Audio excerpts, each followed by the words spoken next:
I'm Brittany Brandon, and I have with me Patrick Whaley, and he is the CEO and founder of Titin.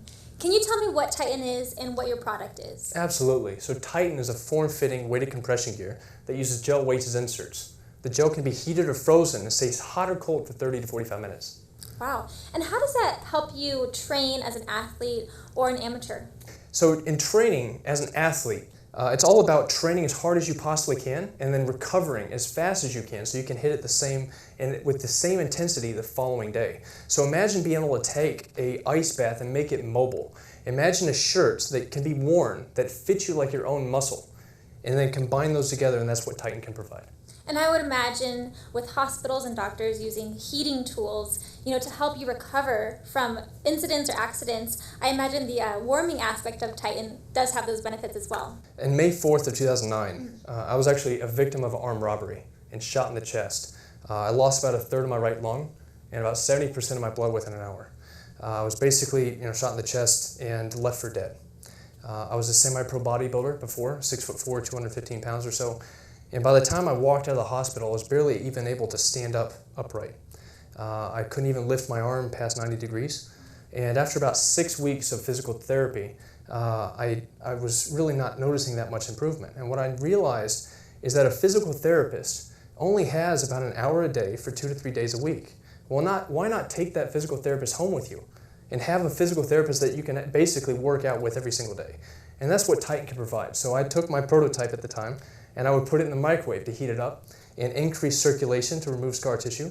But then everything that I did, whether I was mowing the grass or folding my laundry, I was getting improvement. And I noticed more improvement in 2 weeks of using my own product than I did in 6 weeks of physical therapy. That's incredible.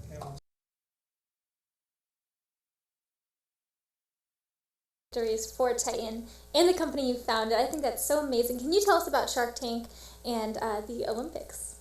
So recently in the Sochi Olympics, we had 24 medals won by the Netherlands speed skating team that actually train in our shorts. And they loved our shorts so much, they developed their own video just for us. And they ended up following their athletes as they trained, trying to figure out the benefits of the shorts and making sure that it was not damaging, like I said, the kinematic sequence.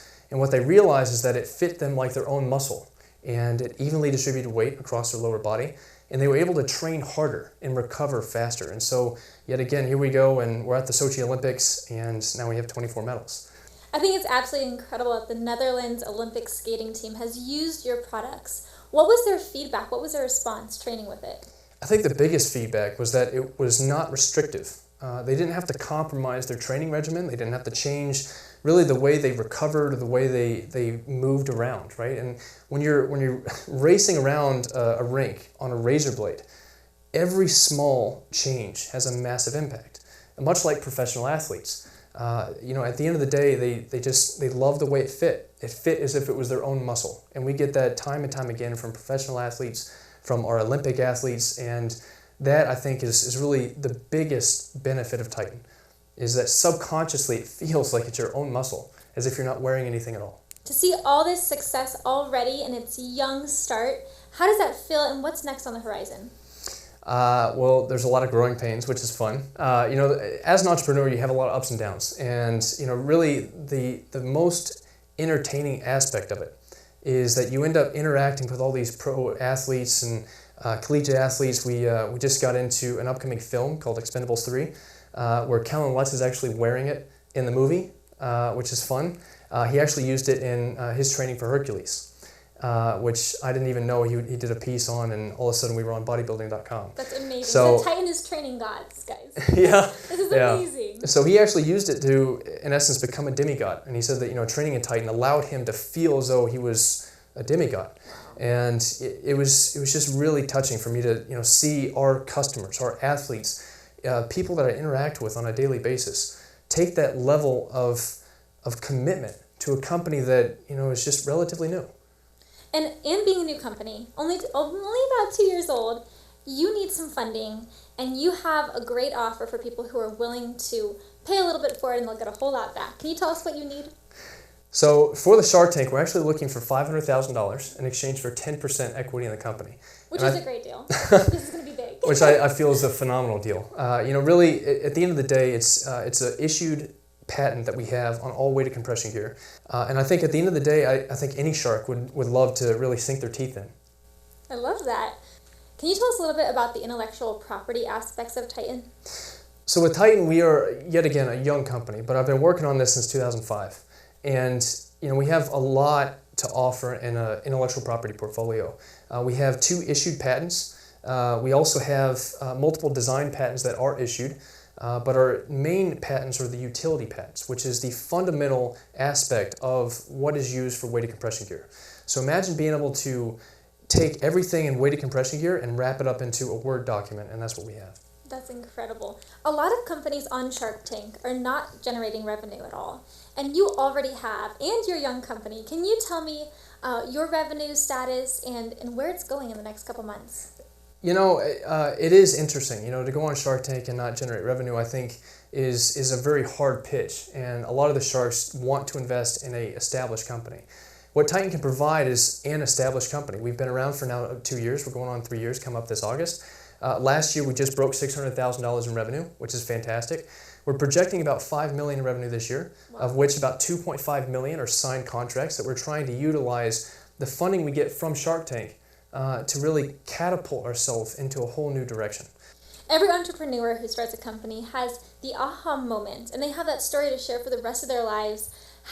What first triggered the spark to create Titin? What was that for you?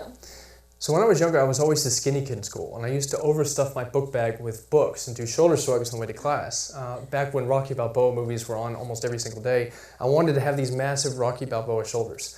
And so what I wanted to do was obviously use my book bag to achieve that. What I realized is that all it did was it gave me a sore back and poor posture, which is the opposite of what I was looking for.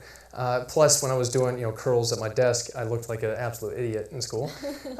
And so growing up, I ended up thinking about different ways to apply weight to your body. And that's really when I started at Georgia Tech, thinking about different samples and different gels I could use. And the idea kind of just took off from there. Now, as an entrepreneur, someone who started a company that's already so successful, you've invested a lot into this. What is it you've invested the most, and what would it be like if this did not work out for you? I don't see it not working out, and I believe that's because I have just a relentless drive and determination. I have so much passion for what I do. I don't consider it work. So even if I didn't pay myself, even if we weren't making money, I still believe that I'm making a difference. And I think that's really what gets me through the next day. And I think that's really the fundamental difference between most entrepreneurs, whether they're successful or not, is that passion, the determination, and the persistence to just keep on moving forward with what they truly believe. I think with any great idea and someone who's as passionate as you are, there's always a little bit of adversity. Did you face a lot of adversity or challenges while starting out this company? Countless. There were so many naysayers and so many people that said it would never work. The interesting piece of it, and the most fascinating piece of it, I think, was really seeing the naysayers convert into customers. And so, throughout the whole process, I remember I had the idea, and I would talk to people about it, and they just said, oh, well, they have weight vests, they have weighted wristbands, they have parachutes, they have everything else on the market. And I said, well, I still feel mine's better. So I went to seamstresses to try to get my product made. They told me it couldn't be done. So I actually went on YouTube and I taught myself how to sew. And I used my grandmother's sewing machine and put my own shirt together. Wow. And made my first one. I took it back to the seamstress and I said, look, I just made one after about 3 hours of watching YouTube. I want you to make this. And that's really when things started to change. Once I started getting prototypes, I had individuals that would come back and take a look at it from a different light, saying at first it was just an idea. Well, now it's a product. And that's when things really started to roll out of control. So where there's a will, there's a way. Absolutely. And I'm sure you had a lot of support as well. Friends, family, what was their reaction? My dad actually just, I guess, thought it was a hobby for the longest time. It wasn't really until I won first place in People's Choice Award at the Georgia Tech Inventor Prize back in 2010. And after that, he changed from really saying, okay, well, this is a hobby, but you need to get a real job to what do I need to do to help? And that was extremely comforting. My dad has always been there to support me, but he's always been a realist. And so at the end of the day, I think it was more of you need to have some sort of support mechanism, whether it's a second job or something that allows you to have another revenue stream. And as an entrepreneur, you have revenue that comes in, and then you don't have revenue, so it was just kind of a lot of ups and downs. But family is just unmatched. I mean, it's just unconditional love and support, and I probably wouldn't be here without them.